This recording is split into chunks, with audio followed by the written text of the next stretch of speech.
Allez mes amis, Brouchim avec pour notre cours hebdomadaire. Comme d'habitude, Razak d'avoir fait le déplacement, avec les vacances, avec les envies de sortie, avec les familles, avec les amis qui sont là. Donc comme je vous dis à chaque fois, votre salaire, votre mérite n'en est que décuplé dans le prochain. On remercie comme d'habitude Torah va venir, Bémet, qui nous accueille à chaque fois comme des rois. Et que le rapport Bracha Be'atzlacha Bechol Masiadeh Mamen Keni Ratzon. Alors mes amis, on parlait hors antenne, on commence à dire est-ce qu'on sent la fin des vacances ou pas encore. Bon, moi en tout cas je la sens pas encore. Bon Hachem, j'ai travaillé dur toute l'année, laissez-moi un petit peu de vacances, je kiffe. D'accord? Maintenant, il faut savoir une chose, c'est que la paracha, vous savez qu'on parle toujours d'un point de la paracha avant de parler de la vie de tous les jours, etc.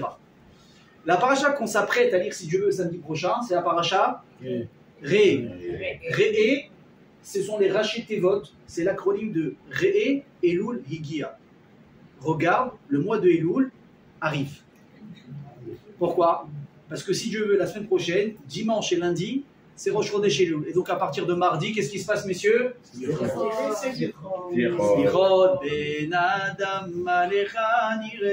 chauffard, et on y va, et on dort 1 heure de moins, et compagnie, etc. Ok? Vous remarquerez que tout le temps, Parashat Re'e, ça tombe soit à Rosh Chodesh Elul, soit juste avant. Mais ce sera toujours la paracha qui est collée à Rosh Chodesh Elul. Est-ce que c'est un hasard? Non. Ce sera tout le temps comme ça. Et pourquoi? Parce que dedans, il y a un message hyper important que Moshe vient délivrer au Bnei Israël. Ce qui est intéressant, c'est que, faut oublier, Moshe s'adresse au Bnei Israël il y a plus de 2000 ans. Et c'est marrant comment 2000 ans après, on a encore ces messages intemporels qui viennent nous parler. Comme si que le message de, quand on était encore des bédouins dans le désert, eh bien, il a encore la même importance qu'aujourd'hui. Eh bien, réponse oui. C'est exactement le message. Je me dis, mais quel rapport? On n'est plus les mêmes personnes, on ne vit plus dans la même société, on ne vit plus dans le même délire. Quel rapport? Vous allez voir. Qu'est-ce qu'il dit, Moshe Rabbeinu? Re'e anochi noten ifnechem hayom beracha uklala. Il dit, Moshe, regardez, Re'e, je traduis, Re'e, regarde, au singulier. Anochi noten ifnechem hayom, je place devant vous aujourd'hui, beracha uklala.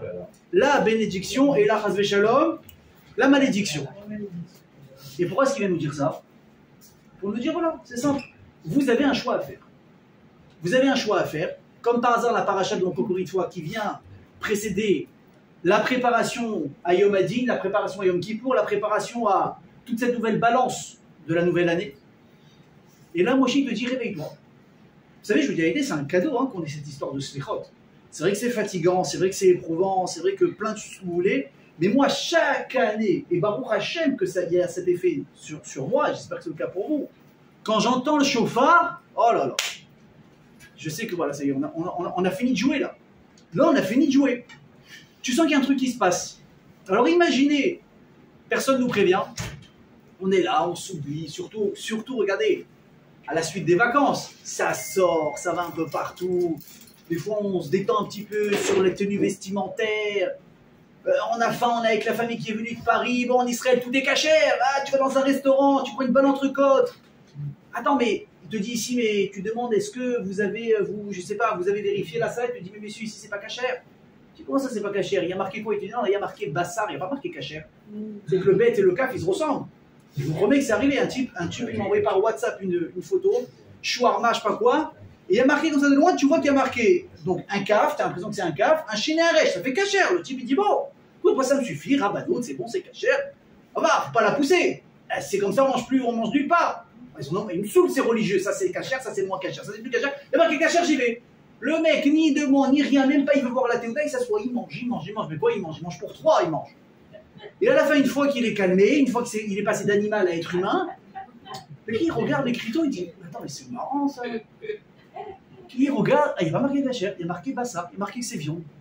Et il s'avère qu'il n'y a aucune théoda de cacheroute. Faites attention, je vous dis mes amis, regardez, chacun il a sa rama de cacheroute, je ne suis pas en train de faire une polémique sur le cachère, c'est pas le cours d'aujourd'hui. Moi je mange ça, moi je mange khalak, moi je mange gat, moi je mange rav marfout, moi je mange rabanout. Chacun fait ce qu'il veut, ok? Chacun fait son kheshbon des fèches, moi c'est pas mon problème ce soir aujourd'hui. Mais au moins assurez-vous quand vous allez dans un resto, je veux voir la théouda. Je veux voir la théouda. Faites les relous, c'est pas grave. Attends, j'ai pas non, moi j'ai tout mon temps, tu me dis. Moi j'ai tout mon temps. Je veux voir la théouda. Attends, elle est là, elle est pas là, on l'a pas reçue, elle est truc. C'est quoi l'embrouille là? Faites attention, il y a des restaurants des fois qu'ils ont eu une Théouda. Il y a eu des problèmes, on leur a retiré. Et c'est pas su, ou bien forcément ils vont pas crier sur les toits. Ils s'en foutent, ils n'ont pas de scrupules. Ils ont pas de scrupules. Donc faut se méfier. Donc forcément, imagine, toi tu es dans ton délire, tu es en train un petit peu voilà, de te laisser aller parce que c'est les vacances, c'est le mal à saute. On est des humains. Quand c'est les vacances, c'est cool, on n'est pas dans la routine, des fois on se laisse un peu aller. Prière trop tard, tfilin trop tard, Kriyat Shema il a sauté, et on se laisse aller. Imagine un coup sans prévenir, hop, Yom Hadin. Attends, ça se fait pas, il fallait m'envoyer un petit recommandé avant. Je me serais pris en main, j'aurais fait tchouva, j'aurais demandé pardon, j'aurais fait quelque chose. Je serais pas arrivé en Shana en short et en tongs. Encore, c'est avec la marque de bronzage de Eilat, là. J'aurais fait en sorte d'arriver plus présentable. Alors, c'est pour ça qu'Hachem t'a fait un cadeau. Et tu as raison. C'est vrai que de prendre les gens de court, c'est pas très sympa. On est en train ici de fausser les chiffres. Donc tu as raison, un mois avant déjà, hop, un petit coup de sonnette. Ça te réveille. Oh là là, c'est vrai que c'est encore la fête. On est au mois d'août, il fait chaud, on est en Israël, on n'est pas encore au 1er septembre. Mais déjà une semaine avant, on te dit quoi? Voilà, Baba, calme-toi. Nous, on n'est pas calqué sur le calendrier Goy. C'est vrai que le 1er septembre, c'est la rentrée, ce que tu veux. Mais nous, les feuilles, on a notre calendrier à nous. C'est vrai que là, cette année, c'est tombé que le mois de Av, il est tombé dans le mois d'août. Des fois, ça n'a rien à voir. Des fois, Rosh Chodesh chez nous, il tombe le 1er août, je me rappelle. Quand on était à la Yeshiva, on avait un peu les boules. Pourquoi? Parce qu'on arrivait à la Yeshiva, parce que c'était la rentrée. 1er août. Tu as tous les vacanciers qui sont là, tu as ta famille, tu as des trucs. Et toi, tu dois être à la Yeshiva. Pas que c'est déjà le poids, que la Yeshiva, c'est un poids. Mais les études, la scolarité, tu dois étudier en Zari, tu as des obligations, tu ne peux plus faire la fête. On avait les boules. D'un côté, tu vois les vacanciers à droite. Et toi, c'est comme ça, c'est dur là, il ne faut pas croire, hein, c'est un rythme très intensif. On commence à 7 h le matin, on termine à 23 h le soir. C'est très, très, très intensif. Et il faut étudier, et il y a des examens, et il y a des choses, il y a des obligations de présence, et les prières, et ci et ça. Alors cette année, on a eu les deux en même temps, Av et Août. Franchement, c'est super bien tombé. Mais il dit à Kadosh Baruch Hu, les amis, il faut se réveiller. Réé et Lou Ligia. Il ne faut pas s'oublier. Et là, Moshe te dit, oh Baba, oh, t'as le choix. Soit à droite, soit à gauche. Soit tu prends la bracha, soit tu prends l'autre choix. Alors, moi je l'aime bien l'avertissement, il est sympa, c'est vrai, il est gentil Moshe. Mais je peux vous poser une question honnêtement. L'avertissement il arrive au bout de combien de temps? Au bout d'un an. On a fait Rosh Kippour l'année dernière. Alors, des bonnes résolutions, certains ont pris ou pas, on les a tenues ou pas, ça c'est chacun son histoire. Mais on a eu largement le temps de s'oublier depuis. Et donc, qu'est-ce qui s'est passé? On s'est habitué à certaines choses. On a pris certaines habitudes, on a pris certains réflexes. Maintenant, qui est capable ici, ne faites pas les mythos, hein, parce que moi je vous connais un petit peu, qui est capable ici de me dire, mais moi, quand je veux, je change toutes mes habitudes? Alors là, celui qui me dit qu'il est correct, fait une bracha tout de suite. Hein. Fait une bracha tout de suite. Le mec qui me dit, moi je suis capable n'importe quand de changer mes habitudes, je parle dans les biens, pas dans les mauvais. C'est pas que tu as les bonnes habitudes que tu casses, ça tout le monde est capable. Je parle de l'autre côté. Quand tu es dans le n'importe quoi, ou dans le... Tu sais que c'est très très limite, et je te dis, mais non, vas-y, reprends-toi en main. C'est impossible. Pourquoi? Parce que personne, écoutez bien, qui sait qu'il doit perdre 50 kilos? Parce qu'il a des problèmes cardiaques. Parce que le gars, il monte un étage, on dirait qu'il a fait le marathon de Paris. D'accord? Le type, il sait qu'il a des problèmes. Le type, il sait qu'il doit se prendre en main. Qu'il doit lever, il doit lever un peu le pied. Au lieu de manger 3 assiettes, il doit en manger qu'une. Il sait. Ou bien le type, il fume comme un pompier, 2 paquets de cigarettes par jour. Pareil, il marche 10 minutes. Et maintenant, qu'est-ce qu'il fait? Il allume la cigarette. Qu'est-ce qu'il fait? Ouais, je sais, c'est pas bien, il faut que j'arrête. Il parle, il rallume une cigarette avec la cigarette qu'il est en train de finir. Vous connaissez le réflexe? Moi, j'en connais des gens comme ça. Il parle avec toi. Il arrive à la fin de la cigarette, il est déjà en train de sortir la suivante. Maintenant, il te dit, je sais, non, il faut tu prends la main, t'inquiète. Bon, après, chez nous, le problème, c'est quoi? Je te dis après les fêtes. Mais chez nous, il y a toujours les fêtes. Quand c'est pas Tishri, c'est Hanouka, t'as les beignets et les sphinges. Après, allez, t'as 1 mois et demi de calme, hop, tu renterris sur tout Bishvat, les fruits, les machins. Après, entre-temps, t'as les mariages, les aînés, les trucs. T'enchaînes Pourim, t'enchaînes Pessah, Dieu béni, ça s'arrête pas. Donc le type, il sait qu'il doit se prendre en main. Mais tu l'as vu, toi, quand tu vois une personne se prendre en main, tu es admiratif. Ah, gars, écoute-moi, on l'a appelé la semaine dernière, on lui dit, viens David, on fait un bon resto, qu'est-ce qu'il dit? Je suis désolé, si c'est le soir, je sors pas, je fais attention à ma ligne, c'est comme ça. Ou bien si je vous accompagne, vous ne trouvez pas de relou, moi je prendrai une salade. Tu veux une salade. Une salade. Toi, d'habitude, tu t'assois, on a l'impression que la table, elle est pour toi. Je ne parle pas de David qui est ici, arrêtez de le regarder. Je parle de David en général. Ok? Et tu lui dis, comment il a fait ça? Et il tient. Et d'un coup, tu le vois marcher dans la rue, il fait des marches et tout. Tu es admiratif, pourquoi? Parce que d'être capable de changer ses habitudes et de se taper, c'est super difficile. Et moi, il vient comme une fleur. Tu te dis, regarde, moi je suis sympa, je te donne le choix de choisir. Tu as les bonnes choses à prendre et les moins bonnes choses qu'il faut laisser tomber. Mais c'est super difficile. Mais c'est hyper dur. Comment on va faire un truc comme ça? Et ce qui est intéressant, c'est que Moshe, comment il présente les choses ici? Il dit Bracha Klala. Alors que dans Parashat Nitzavim, qu'est-ce qu'il dit? Chaim et Mavet. La vie et la mort. C'est quoi la différence? C'est que la vie et la mort, on remarque tous la différence immédiatement. Tu veux mourir ou tu veux vivre? C'est très clair. Le mec, s'il hésite, il a un problème. Mais quand tu dis à quelqu'un Bracha ou Klala, là c'est vicieux. Pourquoi? Vous savez pourquoi? Parce que tu ne te rends pas compte tout de suite de la différence entre les deux. Écoutez bien ce que je vous dis. Vous avez envie, je sais pas, vous êtes un peu énervé, vous êtes un peu triste. Vous avez envie maintenant d'une bonne tablette de chocolat. D'une bonne tablette, celle qui va te rester 3 mois avant de l'éliminer, tu vois? La bonne. Maintenant, écoutez bien ce que je vous dis. Vous prenez le chocolat, vous sentez bien sur le moment, n'est-ce pas? Mais après coup, tac, tu payes. Tu rentres plus dans ton pantalon. Tu rentres plus dans ta robe. On te dit, oh là là, t'as pas minci, hein? Il s'est passé quelque chose. Par contre, il y a personne qui dit, bon allez, à partir de maintenant, je prends en main, je vais commencer à marcher, je vais faire comme ça, une demi-heure, 1 heure de marche tous les jours. C'est agréable? Pas du tout, c'est pas agréable. Le mec qui n'a pas l'habitude de marcher, je peux vous dire, il est en train de mourir. Il marche, il transpire, il est essoufflé, il est en train de regretter 10 fois la décision. Il arrive pas à monter l'escalier, il s'écroule le lendemain. Limite, il faut une grue pour le lever, le pauvre tellement qu'il est courbaturé. Tu peux pas, il bouge pas. À Valma, après, qu'est-ce qui se passe après coup? Au bout d'1 semaine, 2 semaines, 3 semaines, type, ils se sentent mieux. C'est quoi la différence entre guillemets, le bien et le pas bien? C'est que le rat, le mauvais, mes amis, il paye content, il paye cash. Tu veux prendre maintenant, pas. La Vera, elle est toujours bonne, hein. Tout de suite, c'est toujours bon. Mais le piège, il est après. Par contre, très souvent, les bonnes choses, elles sont amères au début, mais elles sont kiffantes à la fin. Donc il dit, moi, Moshe Rabbeinu, fais attention, mon pote. T'as la bracha, t'as la klala. Des fois, tu te trompes, tu peux te tromper. T'as l'impression que ça, c'est bon, parce que voilà, maintenant, on bouge. Le chocolat, il est super agréable. Alors, si tu t'arrêtes à un carreau, il n'y a pas de problème. Mais quand tu sais que tu es une personne qui commence la tablette, toi, tu es dans la khumra, il faut que tu finisses toute la tablette. Et là, il va avoir un problème. Tu ne vas pas t'en rendre compte tout de suite. Peut-être le lendemain, tu auras mal au ventre à la rigueur. Mais le pire, ça va être quoi? Sur le long terme. Et c'est exactement ça. Et je vous ai déjà dit plusieurs fois, la différence entre une mitzvah et une avera, mes amis, c'est quoi?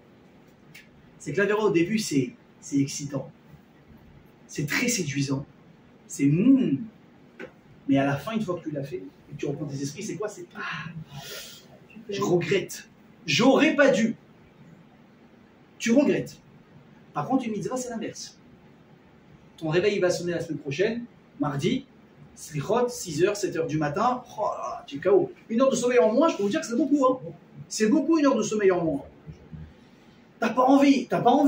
Tu es dans tes couettes, t'es bien, t'as la clim qui est bien réglée, t'as la bonne température, tu es en plein rêve.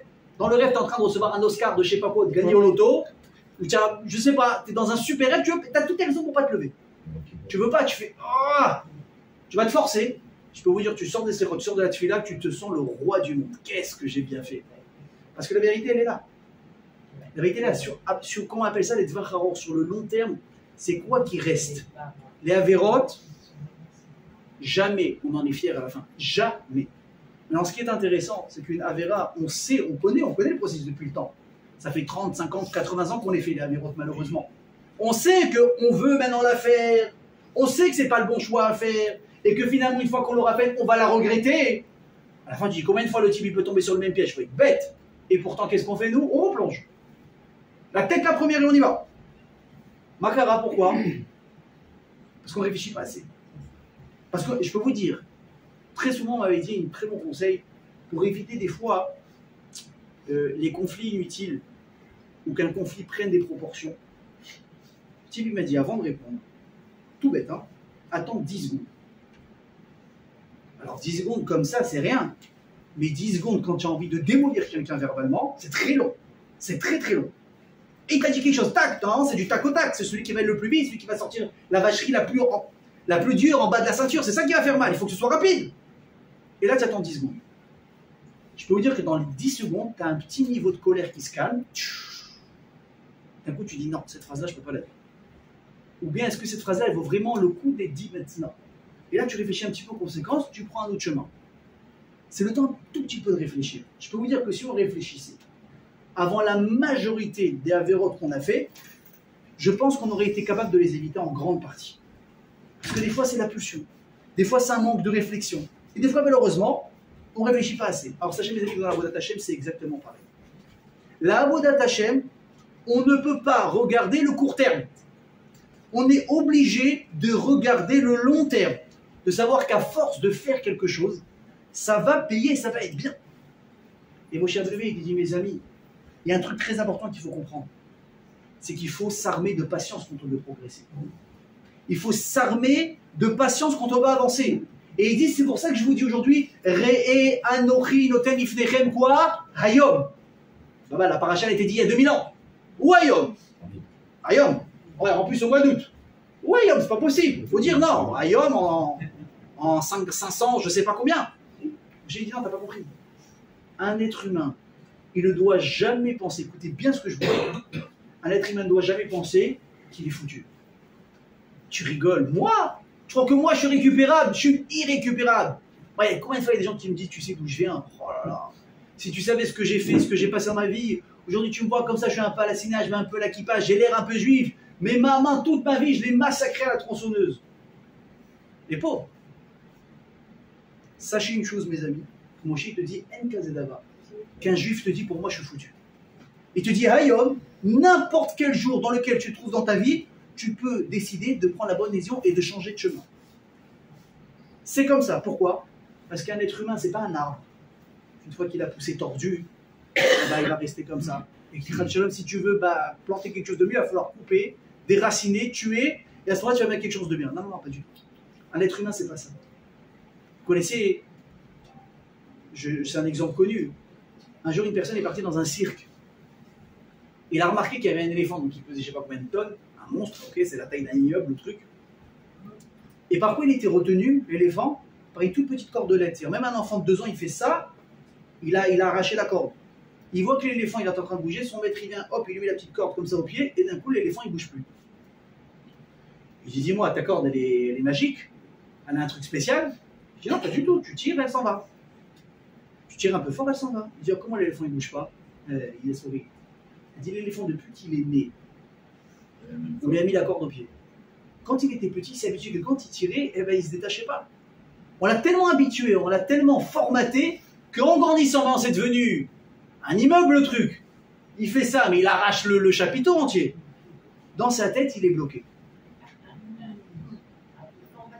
Mais nous, on n'est pas comme ça. L'être humain, il a la force d'avoir un sérel.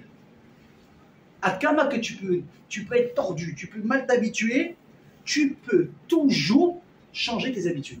C'est ce qu'il dit Moshe Rabbeinu. Alors, dans l'idéal, c'est super. Mais dans la réalité, comment on fait?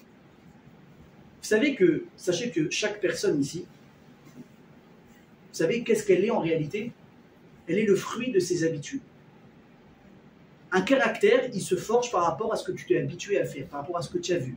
Tout ce qu'on est aujourd'hui, c'est des habitudes. Vous voyez des gens, prenez des amis qui n'ont pas grandi comme vous. Un type, par exemple, il a l'habitude toujours de voir ses parents recevoir Shabbat, maman. C'est la maison d'Abraham Avinu. Et ça s'est bien passé, évidemment. Au contraire, pas qu'elle a été traumatisée. Au contraire, ça s'est bien passé. C'était agréable, ça rigolait. La mère, elle faisait que le sourire. Le père, il était là, il aidait. Mais quand il va grandir, lui ou elle, alors on peut dire exactement la même chose. Alors, s'il va tomber sur un mari qui est différent, ou une femme qui est différente, chez eux, ils ont grandi. Tranquille, on est là, en famille, on invite de temps en temps pour les fêtes. Quand il va vouloir commencer à ramener des gens au kidouche, et j'ai croisé celui-là, je lui dis, on dit, oh, calme-toi. Pourquoi est-ce qu'ils sont différents? Pas parce que moi je suis meilleur que toi, parce que j'ai un meilleur regard, ça n'a rien à voir. Parce qu'on a été habitués différemment. Prenez un exemple.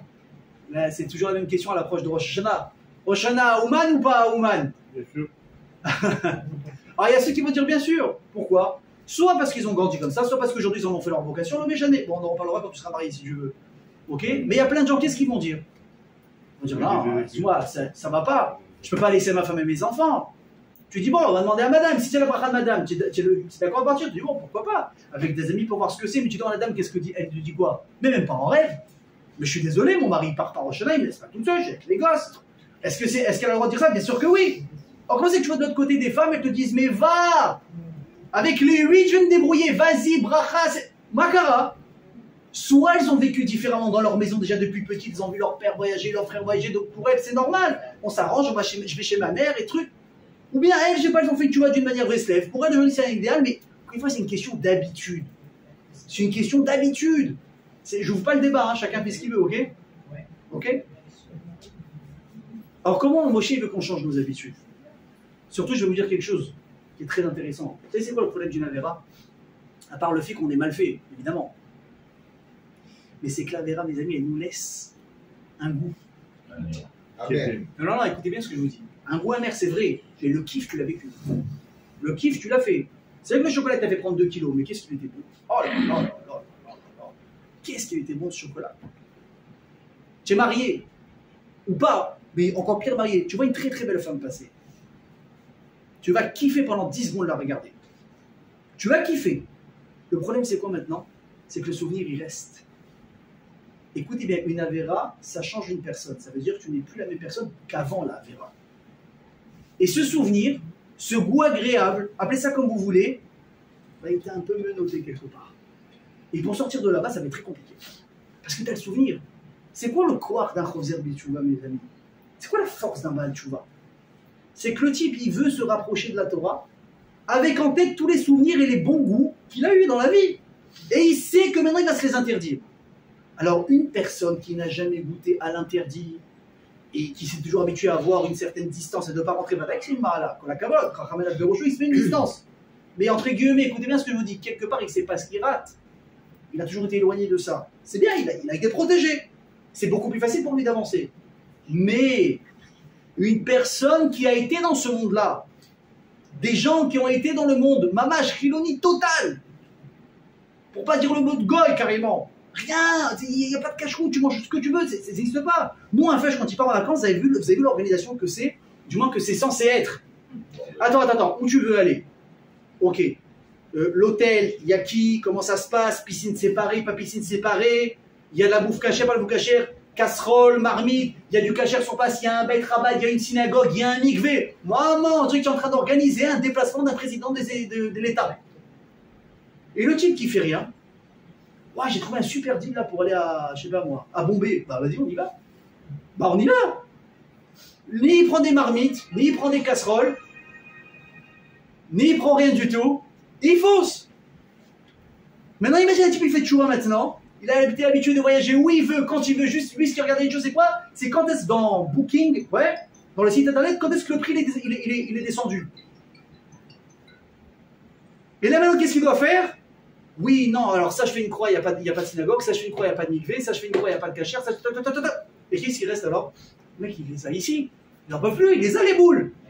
Et malgré tout, il se travaille. Mais ça, c'est la ma'ala. La Baal Tchouva, c'est que toute sa vie, il va vivre quelque part avec le souvenir de ce qu'il avait eu avant, que maintenant il n'a plus. Vous comprenez c'est quoi le problème d'une Avera? C'est ce souvenir et ce goût qui reste constamment. Et c'est très dur de se séparer de ça. Et d'ailleurs, le Rambam, il dit quelque chose, écoutez bien, c'est très très fort. Je ne vais pas vous dire tout, mais une partie. Il dit, c'est par rapport à ça que les tzadikim et les prophètes, ils demandent à Hachem dans leur prière, écoutez bien, Ali gremu li chata'ai le mon'ani mitchouva. Hachem fait en sorte que mes fautes ne m'empêchent pas de faire teshuva. C'est quoi mes fautes? Il y a mes fautes, c'est une chose, et il y a moi.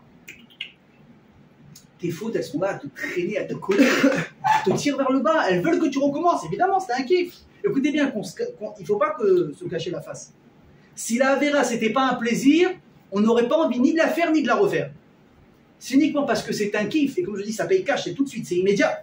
À la différence d'une mitzvah, qu'on est beaucoup plus facilement, entre guillemets, attiré à la faire.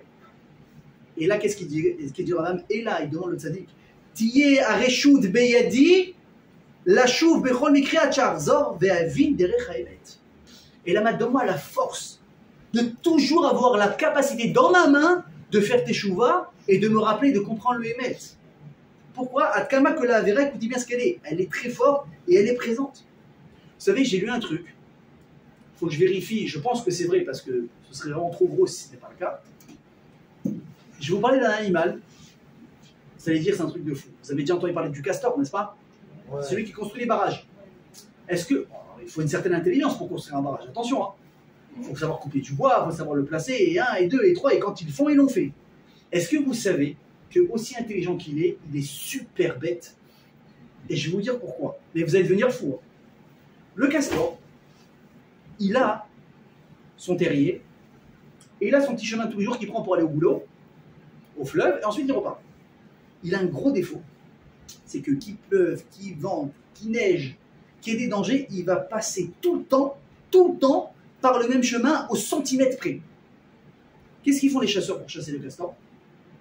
Ils repèrent où il dort, ils repèrent où il va, ils repèrent son petit chemin. Écoutez bien, ils vont creuser un trou exactement sur son itinéraire. Ils creusent un trou bien profond que s'il tombe, il ne peut pas ressortir.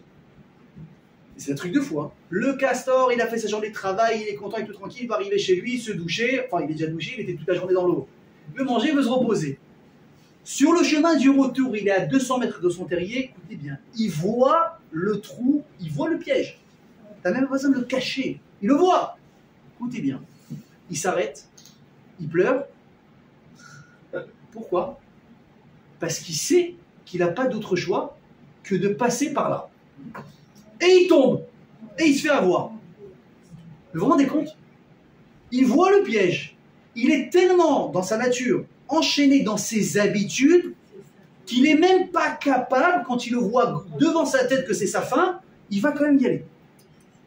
Des gens comme ça. Hein? Des gens comme ça. Exactement. Exactement, c'est un exemple, Peter. Pour la caméra, tu es au taquet ce soir.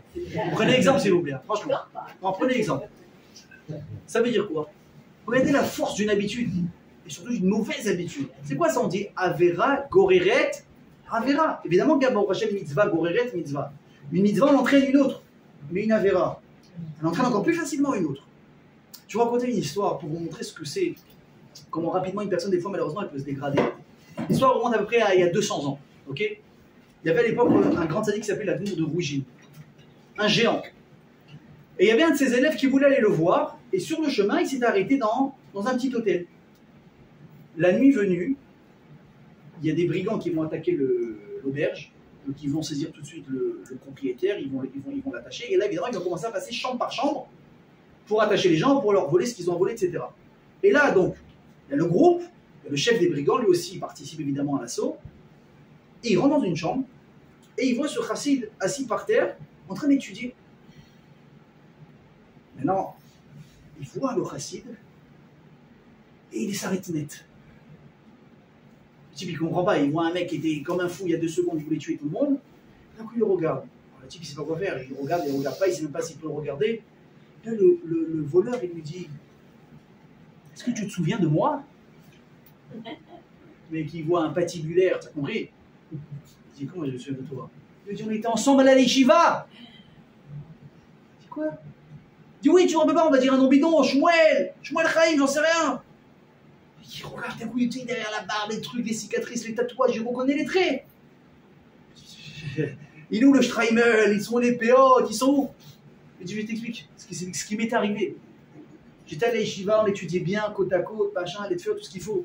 J'ai eu au Hachem un super chidour. Mon beau-père, il avait des moyens, rien que au Hachem, il étudie la Torah. Et il tenait une auberge, et ma femme, elle aidait, c'est elle, essentiellement, qui s'occupait de l'auberge. Mon beau-père commençait à être un peu vieux. Et moi, j'étais là dans un coin, j'étudiais. Un jour, ma femme, elle est venue me voir, elle me dit: il y a un groupe de personnes là, ils n'ont pas l'air très nets, mais ce qui m'inquiète, c'est qu'ils ne sont pas d'accord comment, apparemment, dispatcher leur oseille. Ça commence à, je sais pas, à prendre des petites proportions et tout, ils commencent à s'énerver. Regarde, toi, tu as une tête Baruch Hashem. Vous savez, un mec qui étudie de la Gemara et de la Halacha, sa tête, elle est capable de faire des calculs. Avec la tête que tu as, je suis sûr que tu peux arriver à une super entente avec tout le monde. Le mec dit: bon, pourquoi pas. Il s'assoit avec eux, il entend l'état de chacun, il écoute le cas. Écoutez, messieurs, moi je vous dis ce que chez nous on fait, incroyable. Mais bien sûr, il a raison, évidemment, et tout le monde accepte le partage, et même lui, évidemment, On lui donne un petit quelque chose, comme on dit, personnel, ah David, personnel. Il prend son petit truc, il est content. Ok, 2 mois après, ils reviennent. Eh, excusez-moi, je sais pas, le rabbin, l'homme de Dieu, appelez ça comme vous voulez, il est là. Elle dit oui, il est là, il dit écoutez, on a encore un problème. Il se réassoit avec eux, et ça commence à devenir une habitude. Manu, au fond de lui, il sait que c'est pas un truc bien dans lequel il faut rentrer. Mais bon, ça paye bien, ça arrondit bien les fins de mois, il a l'impression de faire une mitzvah et tout, et à un moment donné, je lui dis c'est quoi le problème, c'est quand tu rentres dans les secrets des gens pas fréquentables, tu en sais trop. Tu peux pas comme de volatiliser du jour au lendemain. Il me dit, oh, papa, tu sais, maintenant tu restes avec nous. Et jusqu'à ce qu'un soir, ils sont venus taper à ma porte, à ma fenêtre comme ça, en panique, vite, dépêche-toi, on a besoin de toi. Je dis, mais moi je travaille avec vous, mais si, tu sais exactement, tu connais tous les coups, tu sais ce qui se passe, vite, dépêche-toi, on a besoin de toi, on est en galère. Bon, le type, il essuie, et là, dans le cambriolage qu'il devait faire, lui, il a assommé un cocher, malheureusement, il a tapé trop fort, il est mort. Et d'un coup, de fil en aiguille, il ne savait plus comment en sortir, et il est devenu carrément le chef des brigands. De fil en aiguille. Regardez comment quoi de mauvaises habitudes qui se sont installées doucement. Donc, mes amis, la question elle est claire. Moshe Betodaraba, tu viens comme une fleur. Réa Nochi, Notenifnechem Ayom, Beracha ou Klala. Mais est-ce que tu sais ce que c'est de déraciner des mauvaises habitudes? C'est pratiquement impossible. Je pèse mes mots, pratiquement impossible. Même si ça l'est, tu ne peux pas dire, allez, papa, regarde, on est un mois de Rosh Hashanah, tu as fait ce que tu as fait, allez, hop, on se reprend, et on va. Mais alors, tu sais ce que c'est 11 mois d'habitude? 11 mois d'habitude, c'est une année entière. Tu sais, tu me fais un préavis de 9 mois en avant, à la rigueur, mais 1 mois avant, ça va suffire. Et là, Marabotaï, c'est quoi le ISE? Écoutez bien. Ça veut dire qu'on n'a jamais demandé à un juif, écoutez bien ce que je vous dis, de changer du tout au tout aussi rapidement. Parce qu'effectivement, c'est impossible. Alors, qu'est-ce qu'on te demande de faire? De bouger d'un pas de ta place. Un pas. Ça, écoutez bien ce que je vous dis, tout le monde est capable de le faire. Et je vais vous amener une preuve qui est intéressante. Le Al-Shir, qui était un grand Darshan, il pose une question, il dit, vous vous rendez compte de l'arnaque qu'Hachem il a fait à Paro dans l'histoire de l'Etziat Mitzrayim? Il dit, pourquoi quelle arnaque? Il a dit, il a envoyé Moshe depuis le début, il a dit quoi? Allez hop les amis, ça y est, le temps de la Géoula est arrivé, on va prendre nos clics et nos claques, on s'en va, direction d'Eretz Israël, et puis on ne sera plus jamais esclave. Très bien. Du moment que c'est entre guillemets, c'est le discours international, national, tout va bien. Sauf que qu'est-ce qu'il dit Hachem à Moshe? Va dire à Paro quoi? Non, on part pas pour tout le temps, pour toujours. On part pour 3 jours. D'ailleurs, chez le Midbar, on fait 3 jours, un petit aller-retour express. Et quelque part après, on revient. Ah, c'est bien, c'est beau la Torah. Dieu, il encourage les gens à mentir, à être embrouilleurs. Le mec qui prend la Torah, il voit ça, il dit, c'est pas droit ce qu'il a fait Hachem. Et toi, on t'apprend attention, que même quand tu as pensé à quelque chose dans ta tête, il ne faut pas le changer. Vous imaginez? Ça a marqué dans la Gemara une histoire. Un jour, on est venu, on a voulu acheter quelque chose à un Rav dans la Gemara. Il avait un truc à vendre. Maintenant, il est en train de faire cette fille-là. Ok, il ne pouvait pas répondre tout de suite. Le type, il a proposé, je dis une bêtise, 200 shekels. Ou bien même 2000 shekels. Dans sa tête, il a dit, c'est mon prix, dans sa tête, il a dit ok, il lui a rien dit, rien. Il a vu que l'autre, il ne répondait pas. Il pensait qu'il n'était pas d'accord. Il augmente. Il arrivait à 10-12 000. Le rabbin, à la fin, finit sa prière. Il dit, je suis d'accord de te le vendre, mais au prix de départ. Il dit, mais je suis prêt à payer 12 000, pourquoi tu veux pas? Il a dit, il pensait qu'il était bon en affaires. Il a dit, non, t'as pas compris, j'étais juste un point de prix. Mais moi, depuis le début, j'étais d'accord avec le premier prix. Même si je t'ai pas dit, je l'ai pensé, fini, je change rien. La Torah est obligée d'une honnêteté parfaite, irréprochable. Et Hachem, qu'est-ce qu'il fait? Et Chaora, il zigzague, il embrouille. Rila, c'est quoi ça? Il dit, le Al-Sheikh HaKadosh. T'as pas compris le Cheshbon d'Hachem, c'est quoi? Hachem, il est conscient qu'un être humain, il n'est pas capable de changer du tout au tout en un instant. C'est impossible. Comment tu peux aller voir un roi qui a des millions et des millions d'esclaves gratos, qui fait prospérer son pays, et tu crois que tu vas lui dire maintenant avec toute la gentillesse ou même la cruauté, allez, tout le monde dehors et tu dois dire oui? Mais c'est impossible de dire oui. Même de Paro, on ne s'attend pas à un changement drastique, c'est impossible. Même de Paro. Par contre, qu'est-ce qu'on peut lui demander? De souffler. Lâche. Lâche un peu de la laisse là. Même dans les guerres, c'est compréhensif. Fais un cessez-le-feu, les entrées des camions humanitaires, etc. Tout le monde le fait. Paro, il aurait dû être capable, 3 jours, de laisser sortir des gens. Ça, c'est complètement acceptable. Ça s'appelle un tout petit pas. mais quoi? Du fait qu'il n'a pas fait. Ça prouvait que quoi? Que c'est pas parce qu'il ne pouvait pas, c'est parce qu'il avait pris la décision de non. Ça, c'est uniquement une mauvaise décision personnelle et mauvaise. Une rébellion contre Dieu. Mais complètement. D'ailleurs, imaginez une chose. On dit qu'Akadosh Baruch Hu, Nachon a demandé, il a enlevé carrément le livre abri à Paro. Il a marqué quoi? Il a ben et libo. Il lui a quoi? Il lui a durci le cœur pour qu'il continue à dire non. Et avec ça, qu'est-ce qu'il a fait? Il a continué à donner des coups. Dis-moi, tu joues avec qui? Tu dis à quelqu'un fait ça, tu lui as enlevé la possibilité de dire oui, c'est que dire non maintenant. C'est quoi ce jeu? Encore une fois, c'est bizarre ce comportement. Réponse, mais tu crois qu'Hachem il a fait tout de suite? Hachem il lui a laissé le temps de dire oui 1000 fois. Mais Paro il s'est tellement habitué à dire non que déjà lui il était plus capable de dire oui. Donc Hachem qu'est-ce qu'il a fait? Il dit bon alors le mot oui il sert à rien, je l'enlève. Parce que tu t'es déjà toi habitué à dire non. Mais quand j'arrive et je te dis écoute, laisse sortir les gens pendant un petit moment, tu aurais dû être capable de dire oui mais tu l'as pas fait.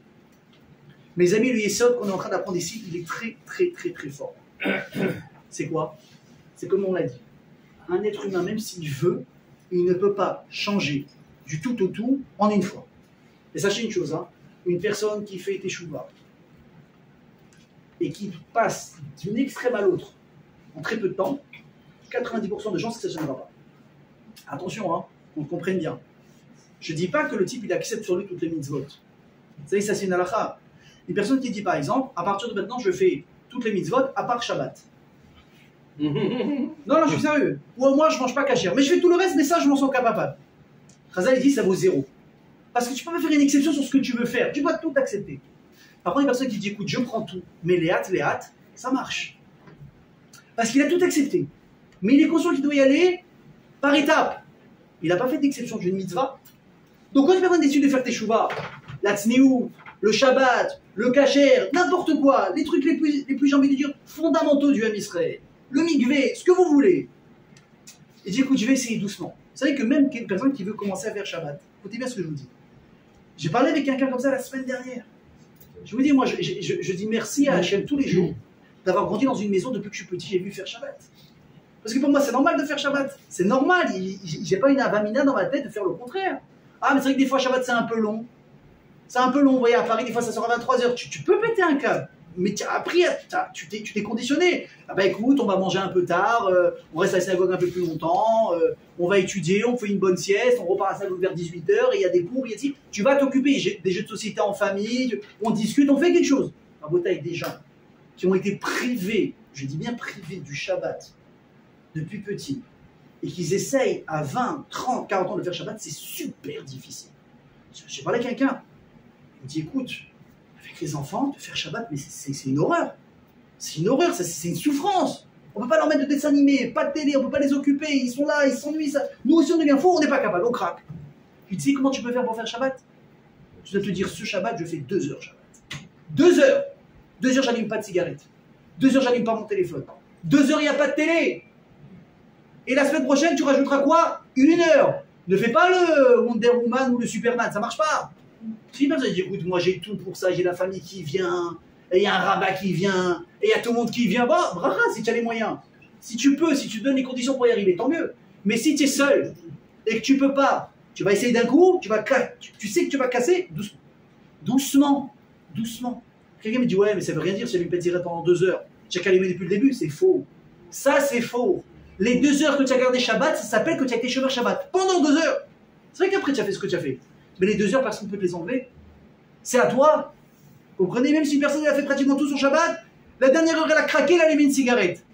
Ça veut dire que tout est parti à la poubelle? Pas du tout. Mais c'est le seul moyen d'arriver à changer. Alors une fois, je répète, je ne vous encourage pas à aller doucement. Celui qui sent vraiment qu'il a les forces, qu'il est conditionné pour ça, qu'il a les bons outils pour ça, il a de la famille qui est prête à l'entourer, il peut se faire inviter le Shabbat, il peut inviter des gens. Et... on ne t'a pas dit exprès d'aller à contresens. Mais si tu sais que tu n'as pas les moyens, mal à la sorte. C'est ça le message. Il dit, Moshe Rabbeinu, changer du tout au tout en une fois, impossible, n'essaye même pas. Par contre, ce que tu peux faire, c'est quoi? C'est un petit changement. Un pas. Un pas. Mais c'est quoi le problème avec nous? C'est quoi, nous, le problème qu'on a? C'est que nous, on a trop tendance à dire, mais non, si je fais pas tout, ça vaut rien. Ça vaut rien si je fais pas tout. Le petit pas, il a aucune valeur. T'imagines, l'autre, il est là, il fait Shabbat, il étudie. Sa femme, elle met la perruque, lui, il met la kippa, les enfants, ils ont des titites.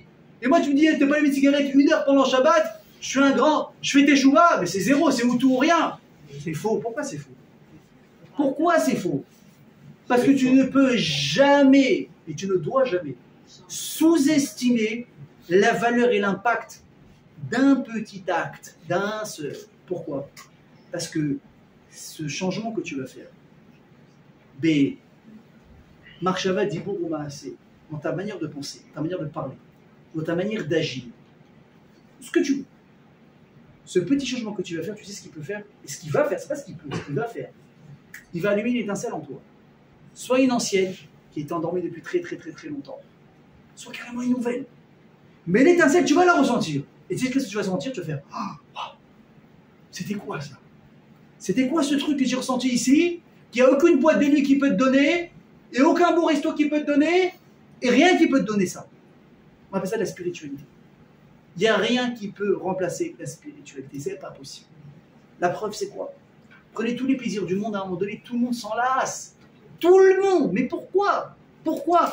Parce que combien tu peux kiffer la matérialité? T'as le corps, c'est vrai, mais t'as autre chose à dire, qui a soif.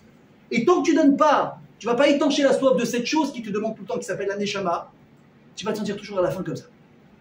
Par contre, la neshama, elle n'a pas besoin du plaisir physique et matériel. Une personne qui est capable vraiment de prendre, comment on a vu des gdolé ador, le Rav Steinman, le Rav Chaim Kanevski, mais surtout le Rav Steinman. Moi, j'ai eu le srout de le voir dans ma vie, de rentrer dans sa maison à Bnei Brak, mais la simplicité, c'est pas le mot. La simplicité, c'est pas le bon mot, mes amis. Il n'y a rien, il y a une table en bois qui est en train de trembler. Je ne sais pas s'il y avait une prime alors qu'il habitait à Bnei Brak. Il mangeait à peine, il était content. Je ne vous dis pas qu'il faut... Soyez pas comme ça, vous n'arriverez pas. Mais il avait un sourire, je dis, c'est pas possible. Mais il n'y a rien qui lui manque.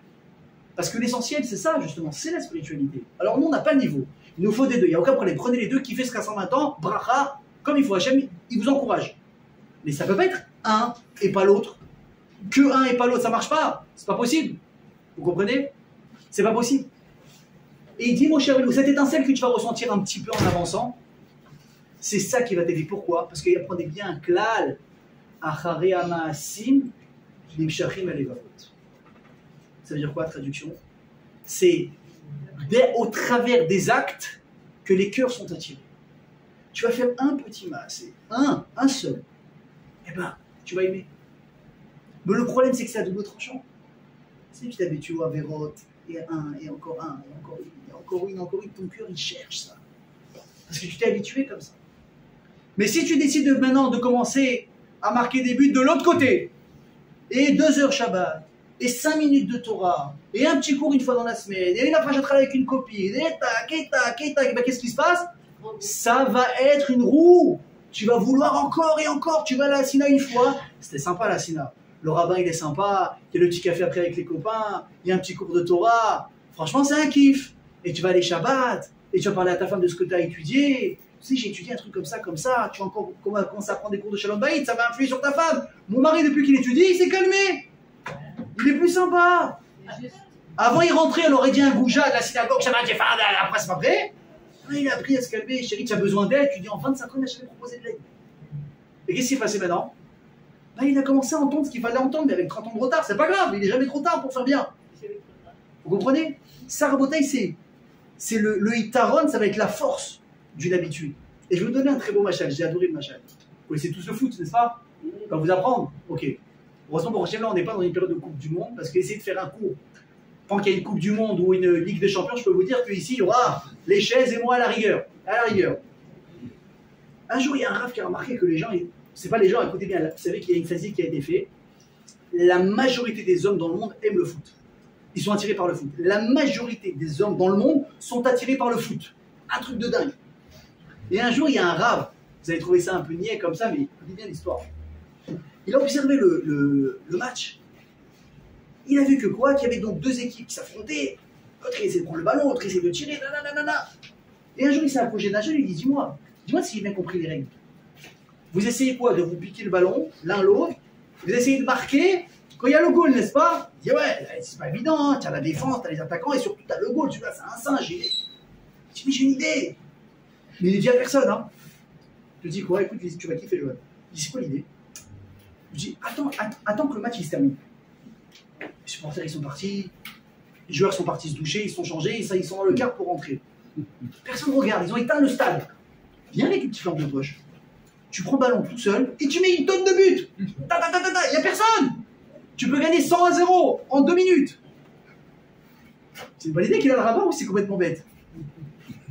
Alors, le jeune il lui dit, mais il regarde le Rav, il a du respect pour lui, mais il dit, attends, il n'est pas net lui.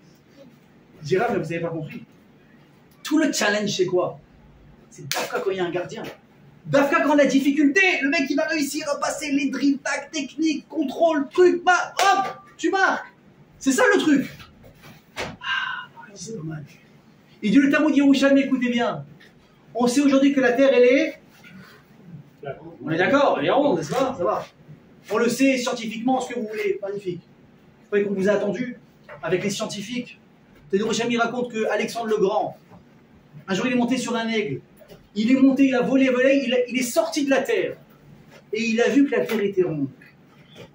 Elle dit la Gemara, tu sais ce que c'est?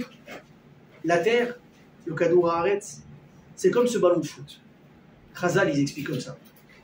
C'est-à-dire, c'est un ballon où il y aura toujours 2 cages qui vont se disputer. La cage du bon Dieu et la cage du Gehinam et du Yetzerara.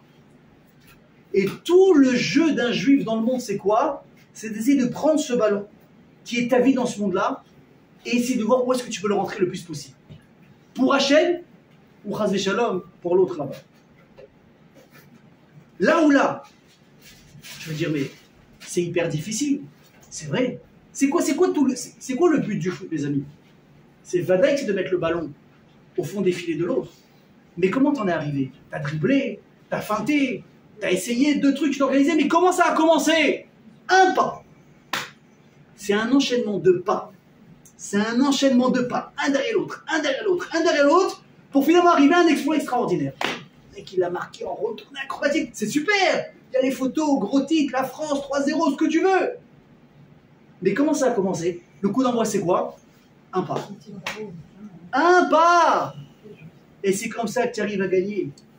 Mais si ça, mes amis, on ne comprend pas, on n'a rien compris. Vous comprenez? Ça, c'est la force, mes amis, d'un pas, d'avancer un petit peu.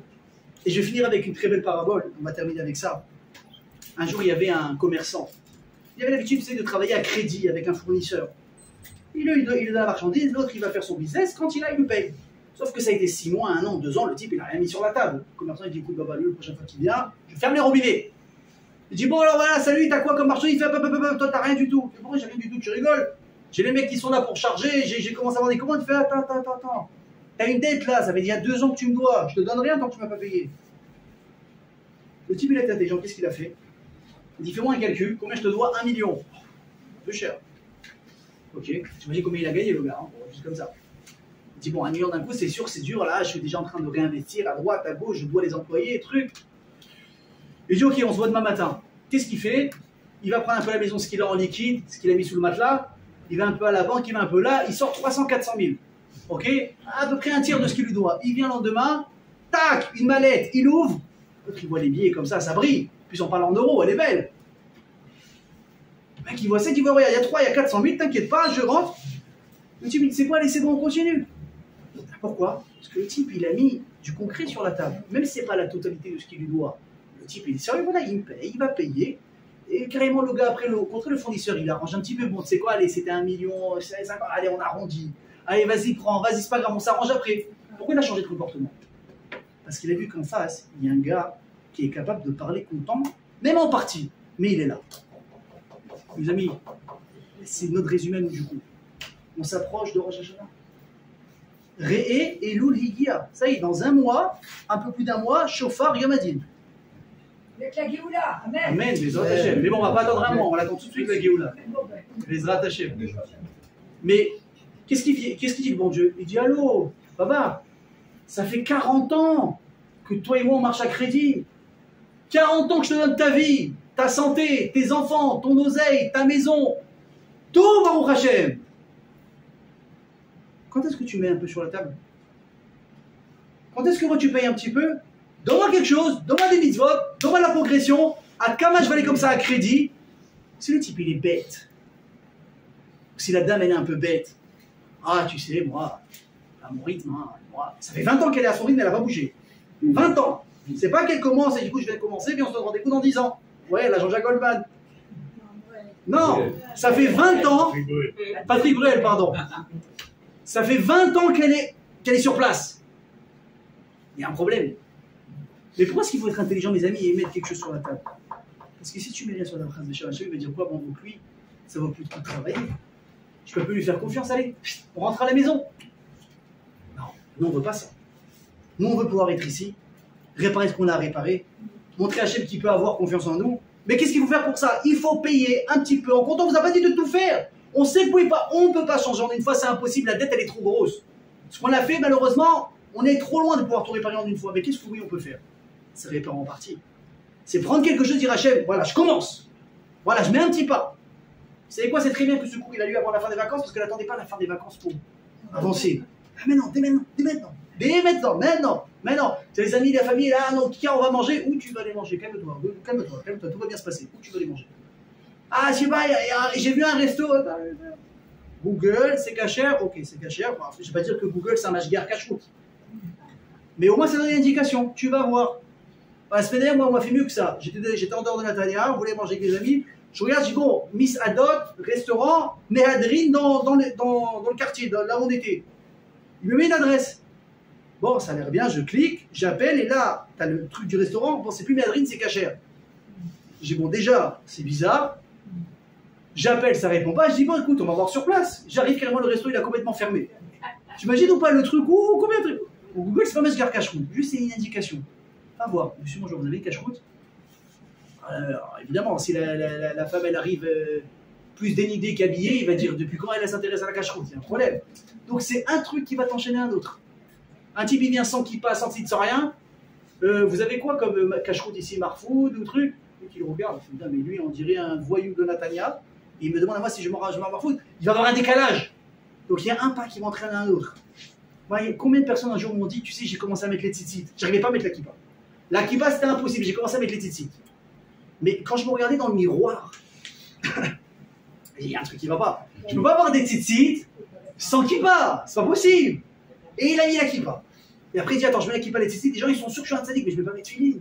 Et hop, comme ça. Vous avez compris? Donc évidemment que le but maximal, le but réel, c'est quoi? C'est la totalité. C'est la shlemut. Est-ce qu'on en est capable? Oui, mais avec du temps. Alors c'est quoi la solution? On l'a dit. Sois capable déjà de faire la différence entre le bon et le pas bon, entre le mal et le bien. Ne te fie pas à ton maintenant ce que tu as en bouche maintenant. Maintenant, vadaïk c'est bon, mais sur le long terme. Et une fois que tu as réussi à faire la différence, tu dis bon, ok, j'ai compris la vraie différence. Mais comment je fais pour avancer? Tu fais juste un pas.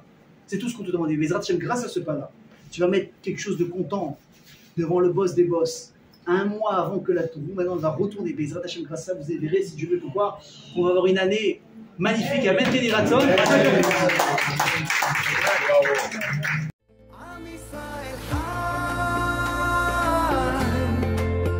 Im lo nishkach